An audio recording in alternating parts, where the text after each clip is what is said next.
அல்லது எட்டுக்கால் பூச்சிகள் என அழைக்கப்படுபவை கணுக்காலிகள் இனத்தை சேர்ந்தவை.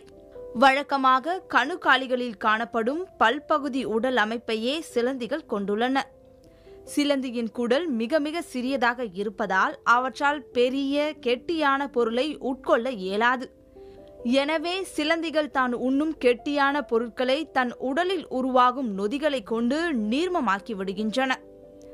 சிலந்திகளில் மெசோத்தெலே எனும் வகையை தவிர மற்ற எல்லா வகையான சிலந்திகளிலும் மற்ற கணுக்காலிகளைப் போல் அல்லாமல் நரம்பு மண்டலம் உள்ளது.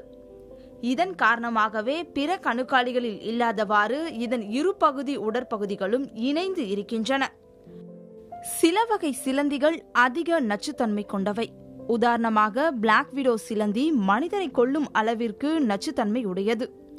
அதற்கு ஏற்றவாறு சிலந்திகளுக்கு நச்சு பாய்ச்சும் கொடுக்கு போன்ற வாய்ப்பகுதி உண்டு. இது கெலிசரே என ஆங்கிலத்தில் அழைக்கப்படுகிறது. சிலந்திகளின் உடலில் உள்ள சுரப்பிலிருந்து மெல்லிய நூல் போன்ற இழை உருவாக்குவது சிலந்திகளின் சிறப்பியல்பு ஆகும். ஏறக்குறைய 110 பேரினங்களை சேர்ந்த 42,750 வகையான சிலந்திகள் உலகில் உள்ளதாக அறிவியலாளர்கள் கூறுகிறார்கள். 300 கோடி ஆண்டுகளுக்கு முன்பிருந்தே சிலந்திகள் உலகில் உள்ளதாகவும் கூறப்படுகிறது.